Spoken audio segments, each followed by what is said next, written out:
Hola, buenas tardes, bienvenidos a clases oposiciones. Vamos a iniciar la clase de hoy con el tema fundamental que está en todas las oposiciones, tanto a nivel estatal como autonómico, que es la Constitución del 78. Esta norma requiere una previa introducción dada su importancia, puesto que va a condicionar por sí sola todo el ordenamiento jurídico español. Es decir, cualquier otra norma de rango inferior a la Constitución que sea contraria al texto literal de la misma o a las interpretaciones que en su caso haga el Tribunal Constitucional, no desplegará efectos jurídicos. Dada la importancia de esta norma, en esta introducción vamos a hacer referencia a una serie de fechas que son muy importantes sobre el proceso constituyente y a las reformas que ha sufrido desde su entrada en vigor el 29 de diciembre de 1978. Posteriormente hablaremos sobre la estructura de la Constitución, desde el punto de vista formal y desde el punto de vista material, y finalmente de las características que presenta este texto. La Constitución supone el cambio de régimen político del régimen anterior, cuando estaba el general Franco, que murió en el año 75, con la llegada al poder del presidente Suárez, se inició un proceso constituyente tras la publicación de la Ley para la Reforma Política. Ese proceso constituyente duró varios años y una vez se elaboró el texto de la Constitución a través de una comisión constitucional que elaboró el texto. El texto fue aprobado por los plenos del Congreso y del Senado el 31 de octubre de 1978.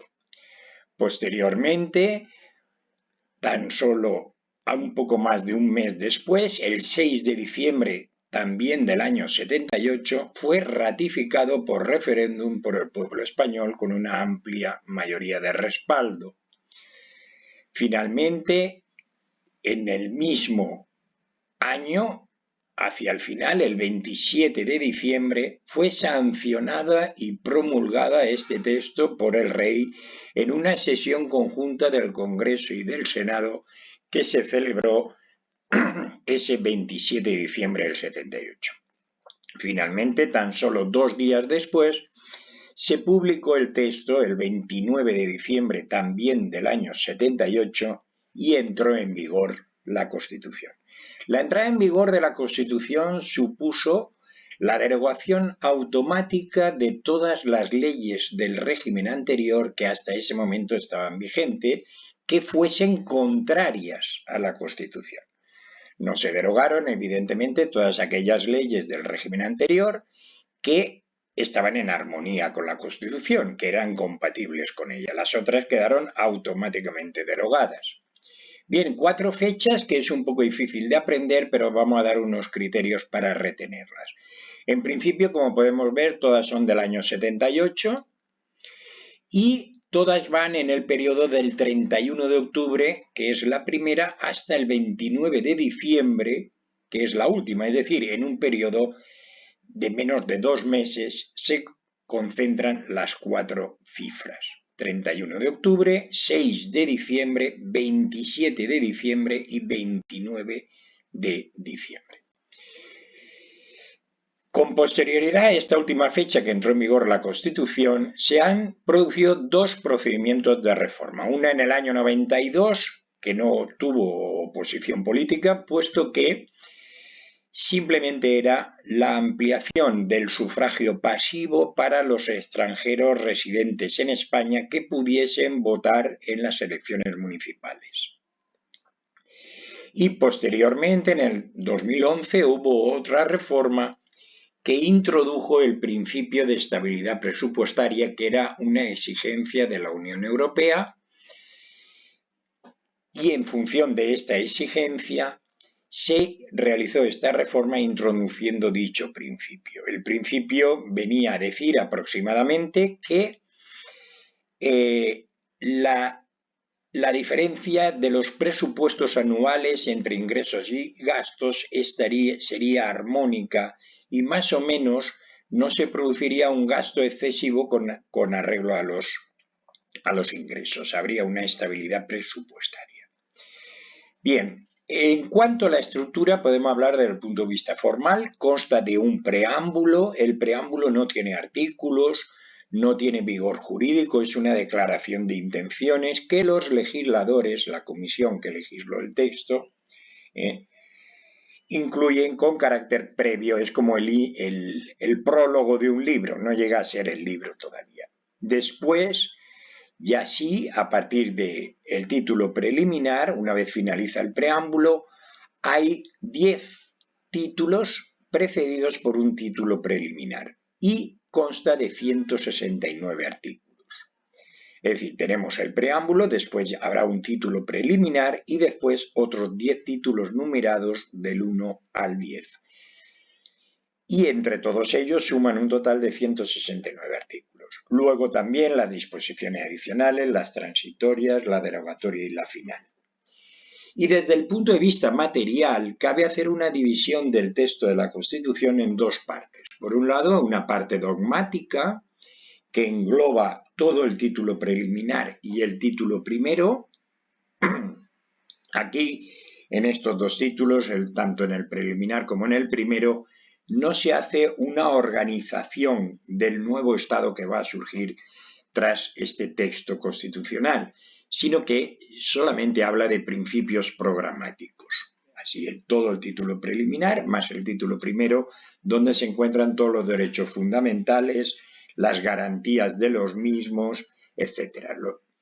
Y finalmente una parte orgánica a partir del título segundo hasta el 10º, todo lo que queda ya de Constitución, es lo que se llama la parte orgánica. La Constitución organiza el nuevo régimen democrático que surge desde el momento en el cual se publica y entra en vigor. Y en estos títulos, empezando por el segundo, la corona, el tercero, las Cortes Generales, los vamos a ir viendo con posterioridad, se sientan las bases del nuevo Estado que nace con este texto. En cuanto a las características de la Constitución, habría que decir que en principio se considera un texto de ruptura. De ruptura, puesto que la Constitución no pretende una reforma del régimen anterior, sino una ruptura con el mismo, creando un Estado totalmente nuevo del que preexistía anteriormente. Se abre a un régimen constitucional, democrático, ahora luego veremos todas las características, con soberanía popular y representación parlamentaria, una monarquía parlamentaria. Por lo tanto, se produce una ruptura con el régimen anterior. Es un texto consensuado, puesto que todos los artículos, todo el texto en su conjunto, fue consensuado por aquellas fuerzas políticas que en ese momento tenían representación parlamentaria. Evidentemente, a más representación habrá ya más influencia, pero en principio no fue realizado por un partido o los 2 o 3 partidos mayoritarios, sino que participaron todos aquellos partidos en la elaboración del texto que tenían representantes en las Cortes Generales. Es un texto extenso en relación a otros textos, puesto que lo que pretende, como veíamos, era un texto de ruptura. Entonces lo que pretende es romper con el régimen anterior y crear un Estado totalmente nuevo. Claro, para hacer eso y no ser simplemente reformista, pues el texto tiene que ser necesariamente extenso. Es polivalente y deliberadamente ambigua. La Constitución va a condicionar todo el ordenamiento jurídico posterior, ¿vale? Y por lo tanto es deliberadamente ambigua porque en muchos de esos casos la Constitución hace una sucinta exposición de algunos conceptos y deja que posteriormente el Tribunal Constitucional o otras leyes posteriores vayan a precisar exactamente el sentido que se le da a cada una de sus de sus artículos. Es incompleta por sus continuas remisiones a leyes orgánicas, ¿vale? Ya hablaremos luego sobre las leyes. En principio decir que la Constitución normalmente, por ejemplo, en el caso de los derechos fundamentales, apenas los define. Dice, se establece, por ejemplo, el derecho a la libertad de expresión y deja que posteriormente una ley orgánica regule cada uno de esos derechos fundamentales. Ella simplemente los enumera, los define un poco por encima y ya no entra en más y pasa al siguiente. Posteriormente, por ejemplo, el derecho al honor, a la intimidad y a la propia imagen, un derecho fundamental. Pues posteriormente surge una ley orgánica denominada derecho al honor o a la intimidad o a la propia imagen, que ésta ya va a desarrollar y va a ampliar en qué se concreta el derecho, cuál es su forma de ejercicio, etc. Influencias de las constituciones alemana e italiana. ¿Por qué? Para hacer una obra de este calibre, que además se pretendía que durase mucho en el tiempo, pues entonces había que inspirarse en algo precedente, ¿no? Y entonces se buscó fuente de inspiración en las constituciones alemana e italiana, puesto que eran las más, digamos así, modernas que había en el contexto en el cual estamos dentro de lo que es Europa Occidental. Alemania e Italia perdieron la Segunda Guerra Mundial y con posterioridad al año 1945 cambiaron sus regímenes políticos, hicieron lo mismo que ahora se pretendía hacer, es decir, alejarse, pretendían ellas, de dos regímenes totalitarios como era el Tercer Reich alemán y la Italia de Mussolini, para convertirlas en dos democracias avanzadas. Por lo tanto, la inspiración era lo ideal, y rígida por su complejo procedimiento de reforma. Veremos con posterioridad que los procedimientos de reforma son muy complejos. Es muy difícil reformar la Constitución. Exige amplios consensos, amplias mayorías en el Parlamento para poderlo modificar. Esto tiene sus ventajas y tiene sus inconvenientes. Por un lado, la convierte en rígida, puesto que es muy difícil el reformarla, sobre todo algunas partes fundamentales, como luego veremos, ¿vale? Pero, al mismo tiempo, esto produce un beneficio. Es que, al exigirse grandes mayorías, un partido solo que en un momento dado consiguiese una mayoría absoluta, no puede acceder a modificar el texto sin contar al menos con otro u otros grandes partidos. Por lo tanto, un partido podría modificar la Constitución él solo y hacerla a su imagen y semejanza como a él le interesase. Al ser las mayorías tan amplias que son necesarias para la modificación, se garantiza que nunca un partido solo podrá modificarla, al menos en sus aspectos esenciales, ya que necesitaría una mayoría superior a 2/3 para tocar determinados títulos que exigen un amplio consenso y unas grandes mayorías para ser modificados.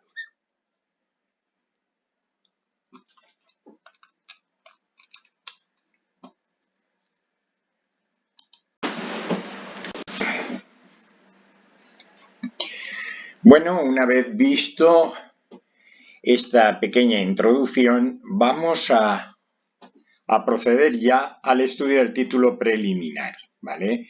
Aquí empiezan ya los artículos. A partir del artículo primero, como podemos ver, que dice lo siguiente: España se constituye un Estado social, democrático y de derecho. Estos son los principios básicos que establece ese artículo primero. Luego veremos someramente qué significa cada una de estas acepciones. Estado social, democrático y de derecho, que propugna como valores superiores de su ordenamiento jurídico 4 valores fundamentales, que son la libertad, la justicia, la igualdad y el pluralismo político. A su vez, La soberanía nacional, dice este artículo primero, reside en el pueblo español del que emanan los poderes del Estado, en el conjunto del pueblo español. Y la forma política del Estado es la monarquía parlamentaria. Esto establece este artículo primero, y aquí resaltamos los 4 aspectos que hay: Estado social, democrático y de derecho, principios básicos, esos 3, valores superiores, libertad, justicia, igualdad y pluralismo político, soberanía nacional que reside en el pueblo y la forma política del Estado, que es la monarquía parlamentaria. Luego establece en su artículo 2 el título preliminar que se reconocen los principios de unidad indisoluble de la nación española. Unidad indisoluble de toda la nación española en su conjunto. Y el derecho a la autonomía de sus nacionalidades y regiones. Es decir, nación hay una, que es España. Y luego existen nacionalidades y existen regiones. De tal forma, la acepción nación y nacionalidad no es lo mismo, ¿vale? Entonces, la autonomía, el derecho a la autonomía no es una obligación, sino un simple derecho.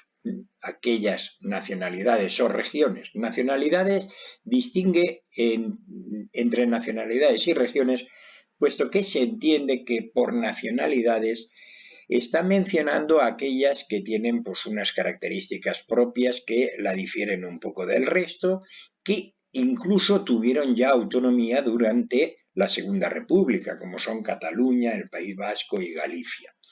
Y el resto pues son regiones. Entonces, tanto las nacionalidades como las regiones tienen derecho a la autonomía. Y también se reconoce los principios de solidaridad e igualdad en todas las zonas del territorio, entre todos los españoles, entre todas las nacionalidades y regiones. ¿Vale? Estos principios llevan a que no habrá una igualdad exacta, total, pero sí una cierta igualdad, en el sentido de no haber excesivas desigualdades entre unas regiones y otras. Y principio de solidaridad: aquellas regiones más favorecidas que dispongan de más medios se solidarizarán con aquellas otras que dispongan de menos y no puedan alcanzar por sí solas unos niveles dignos básicos en cuanto a servicios sociales, garantía de derechos, etc. Bien, en cuanto al idioma, establece el título preliminar que el castellano es el idioma nacional, todos tendrán el deber de conocerlo y el derecho a usarlo, y el resto de lenguas que existen dentro de la nación española son también españolas, son patrimonio lingüístico y cultural de la nación. Lógicamente hay que recuperarlas y cuidarlas y serán sujeto de especial respeto y protección. Luego, las comunidades autónomas en aquellas nacionalidades o regiones que dispongan de una lengua propia establecerán la oficialidad en su territorio de ambas lenguas, tanto el castellano y la lengua propia. Ambas serán oficiales en esos territorios que hayan 2 lenguas. La bandera, bueno, roja, amarilla y roja, simplemente decir que el grosor de la franja central es el doble que el de las 2 rojas. Habrán otras autonómicas, claro, en el momento de hacerse la Constitución, ella no sabía exactamente cuáles serían esas otras y de qué color serían. Cada región que accediese a la autonomía tendría derecho a crear su propia bandera y decidir cómo es. Y eso sí, establece que estas autonómicas se utilizarán de forma conjunta con la nacional. La capital, bueno, es Madrid. Y en cuanto a los partidos políticos, así como los sindicatos y las organizaciones empresariales, viene a decir prácticamente lo mismo. Los partidos políticos son expresión del pluralismo político, la sociedad es plural y todas las perspectivas deben de estar representadas. A ello obedecen los diferentes partidos políticos que hay, concurren a formar y manifestar la voluntad popular. La creación de los partidos políticos y el ejercicio de los mismos será libre dentro del respeto a la Constitución y la ley. La estructura, organización y funcionamiento de los partidos serán democráticos. Sindicatos y organizaciones empresariales, lo mismo, contribuyen a la defensa de los intereses económicos y sociales que les son propios. Los sindicatos, los de los trabajadores, las organizaciones empresariales, las de los empresarios. Lo mismo que los partidos políticos, su creación y actividad serán libres dentro de la Constitución y la ley, y la estructura interna y funcionamiento de todas estas organizaciones serán también democráticas. En cuanto a las Fuerzas Armadas, establece 3 misiones fundamentales y no especifica más.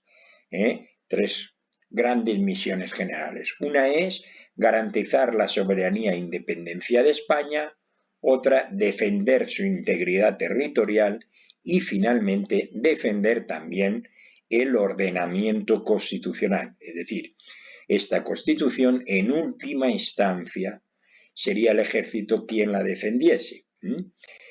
Una ley orgánica las regulará.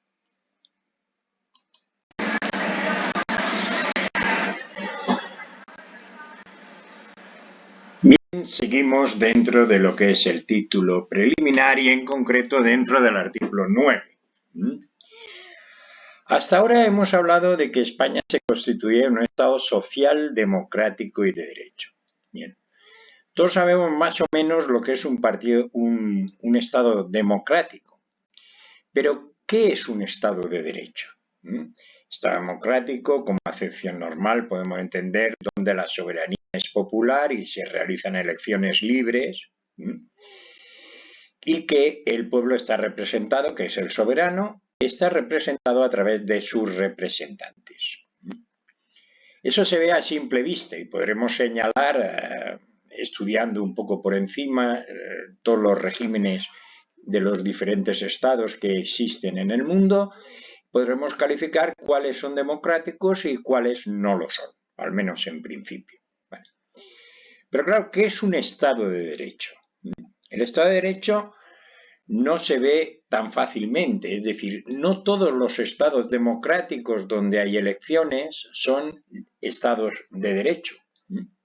¿Cómo podemos reconocer si uno es un Estado de Derecho o no?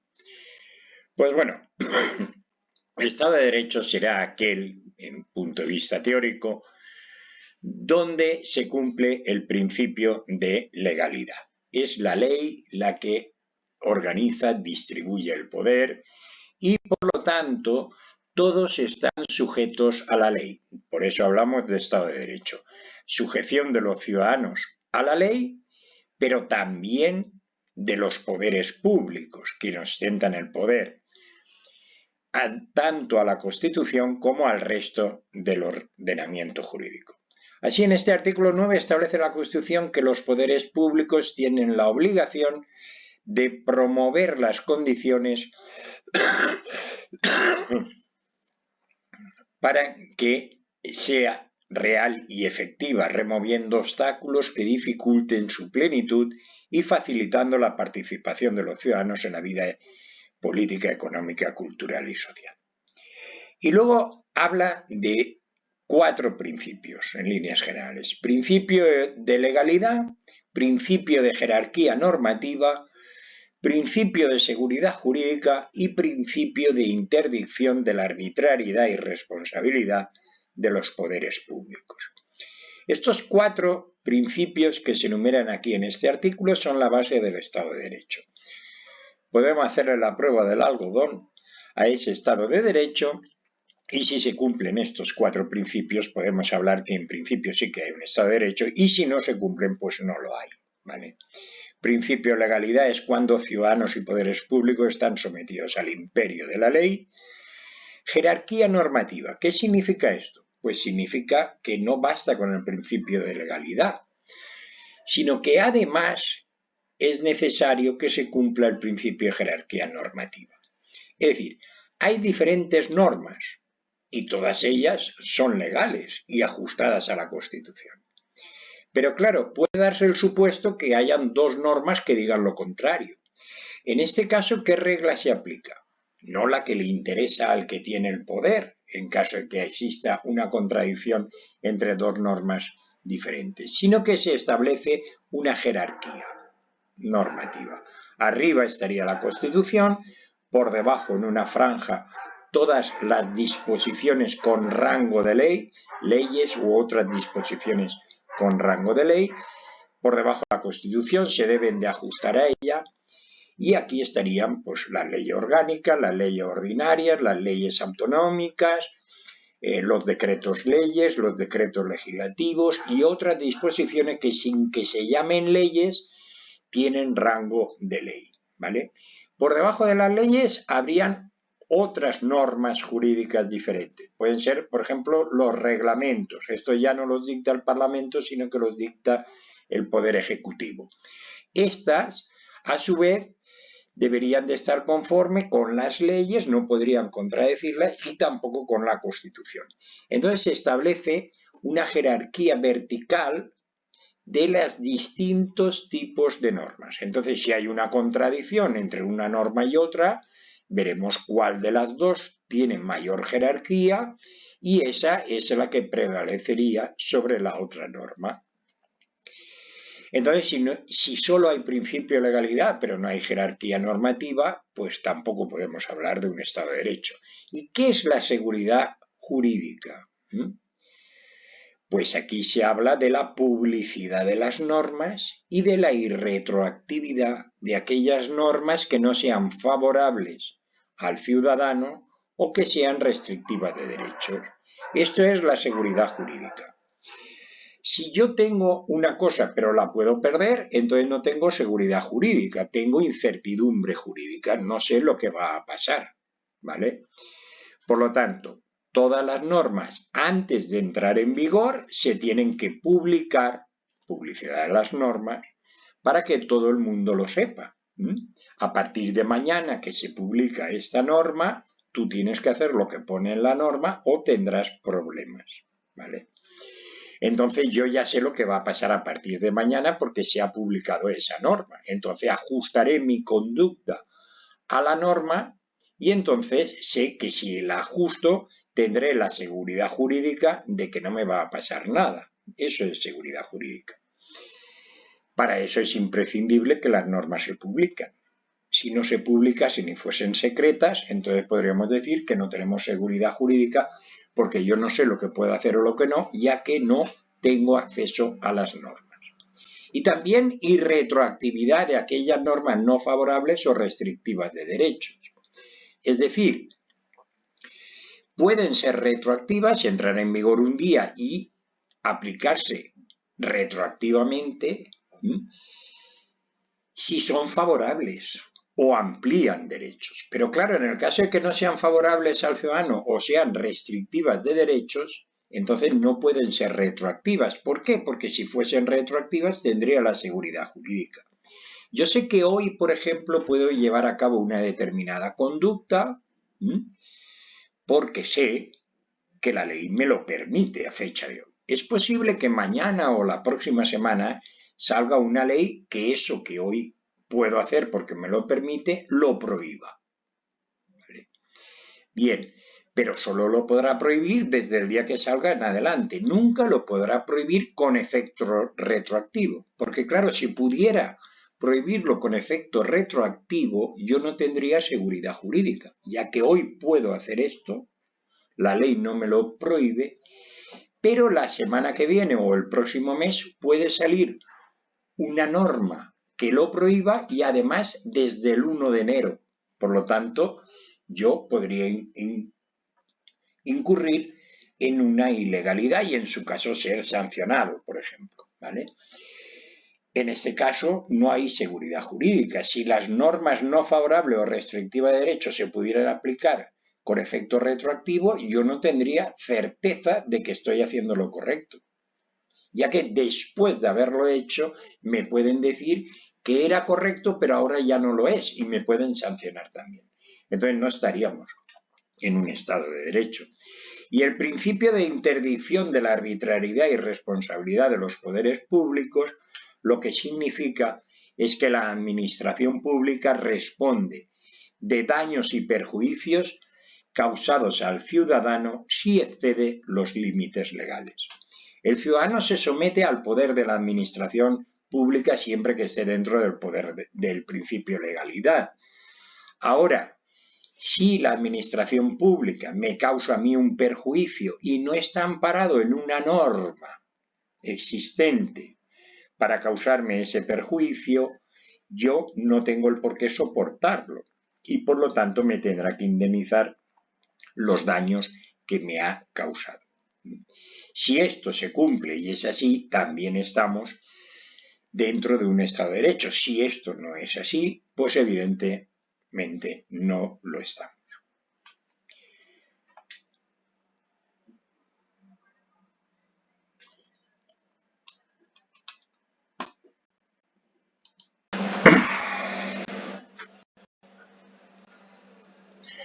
Bueno, pues antes de finalizar con esta parte de lo que es el título preliminar, vamos a repasar, aunque sea un poco por encima, esos tres conceptos que hablaba el artículo 1, cuando decía que España es un Estado social, democrático y de derecho.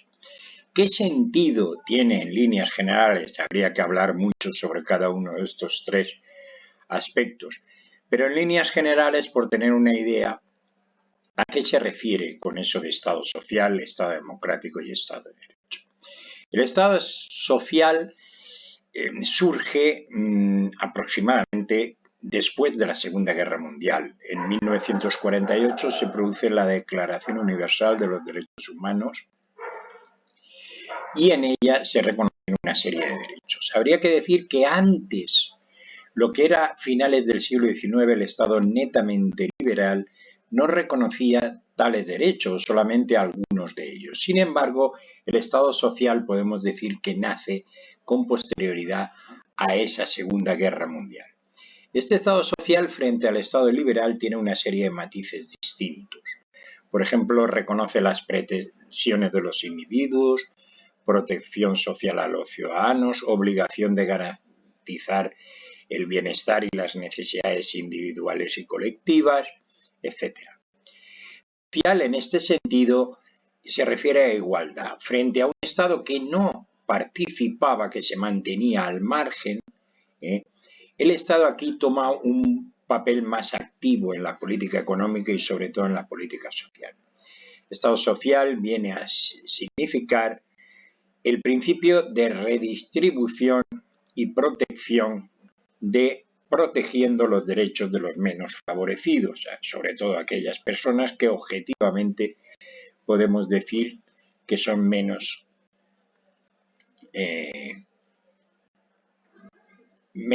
favorecidos, como por ejemplo menores, tercera edad, disminuidos psíquicos, etc. Aquí el Estado interviene más y reconoce plenamente el principio de redistribución de los recursos entre toda la sociedad. Por esto es Estado social. Es a este tipo de Estado al que se refiere la Constitución.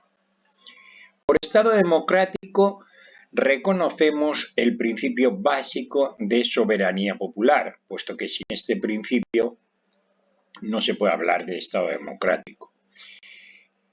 Significa también reconocer el derecho de participación de los ciudadanos en los asuntos públicos, de los cuales no se puede, salvo por alguna causa que estipule la ley, no se puede apartar a nadie en principio, todos tienen derecho a participar en los asuntos públicos. Las cámaras, es decir, el Parlamento, el Congreso y el Senado, representan al pueblo español, son elegidos por el pueblo.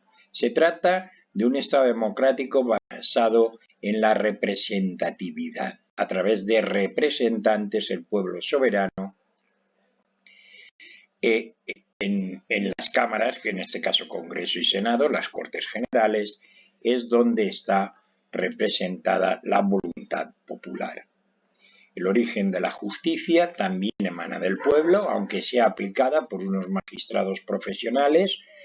Lógico si tenemos en cuenta que es muy compleja la justicia, las sociedades han evolucionado, hay una gran cantidad de normas y por lo tanto solo basándose en el principio de profesionalidad, cualificación y objetividad, imparcialidad e independencia, el Poder Judicial aplica el derecho dentro de un Estado democrático. Y el Estado de Derecho lo hemos visto, pero ya anteriormente cuando hablábamos de estos principios. Estado de Derecho significa el respeto absoluto por los principios de legalidad, jerarquía normativa, publicidad de las normas, seguridad jurídica y retroactividad de las normas no favorables o restrictivas de derechos y también el principio de interdicción en la arbitrariedad y responsabilidad de los poderes públicos que hemos visto anteriormente. Significa el Estado de Derecho en líneas generales, imperio de la ley. El poder debe ser limitado y se aplica la separación de poderes. ¿Qué es la separación de poderes? En principio, el poder absoluto sería aquel en el cual no hay separación de poderes. Todo es un bloque. Vamos a poner un ejemplo. Anteriormente, hace muchos años, el poder era absoluto. Si ponemos un símil, veríamos, por ejemplo, un partido de rugby donde hay una pelota y los jugadores van quitándose la pelota unos a otros. En eso consiste el juego, hasta llegar al final, donde se consigue una serie de puntos basándose en unas reglas. Todo es quitarle la pelota al contrario. Si el poder consideramos que es la pelota, la historia de la humanidad estaba compuesta por este símil de un partido de rugby, es decir, unos le quitaban la pelota a los otros y ya tenían el poder absoluto, es decir, la pelota. Llegó un señor que se llama Montesquieu, que estableció lo que se denominó posteriormente la separación de poderes. El poder debe ser limitado. Y Montesquieu decía, si siempre la pelota es un bloque absoluto, una pieza única, entonces aquel equipo que consigue la pelota tiene todo el poder y el otro equipo no tiene ningún poder. Entonces vendrá otro después que le quitará la pelota al mismo que la tenía y se repetirá el ciclo. Ahora será al revés. Es el otro el que tiene el poder y aquel no tiene poder. Por lo tanto, la historia de la humanidad, si no hacemos algo, siempre será la misma. El que tiene todo el poder hace lo que quiere y el que no tiene el poder no hace absolutamente nada de lo que quiere. Entonces, ¿para qué seguir en este dilema? ¿Para qué seguir quitándose la pelota unos a otros? Eso no puede ser una solución, siempre pasará lo mismo. Salvo que pensemos que unos son buenos y otros son malos. Pero ¿dónde está el criterio de bueno o de malo? Ese no aparece objetivamente, no es nítido. Por lo tanto, hay que buscar un plan B. El plan B sería coger la pelota y partirla en 3 trozos. Un trozo sería el poder ejecutivo, es decir, representado por el gobierno. Otro sería el poder legislativo, representado por el Parlamento. Y otro sería el poder judicial, representado por los jueces que interpretan las leyes. De esta forma, el poder sigue siendo el mismo, es decir, la pelota está también partida en 3 trozos, hay una pelota, pero nadie tendrá la pelota entera. Como mucho tendrás un trozo, puede que 2, pero los 3 no, ya que están separados. Entonces, si el mismo que gobierna hace la ley y luego juzga, entonces tenemos poder absoluto. Si se respeta la separación de poderes, el que juzga solo juzga, ni hace la ley, ni manda. El gobierno manda, pero no hace la ley, ni juzga. Y el Parlamento hace la ley, pero ni manda, ni juzga. Entonces el poder está repartido. Y si el poder está repartido, ya no es absoluto. Y esta sería la forma para que nadie pueda abusar de una forma total. El poder ya es igual de grande que antes, pero no está concentrado, está separado. Y las tres piezas no las tiene el mismo. Por lo tanto, mientras mantengamos la separación de poderes, podremos hablar de Estado de Derecho. En el momento en el cual una persona intente volver a juntar los tres trozos de la pelota, lo único que está haciendo es reconstruir otra vez el poder absoluto. Esto es el principio de separación de poderes que debe de mantenerse para poder hablar de Estado de Derecho.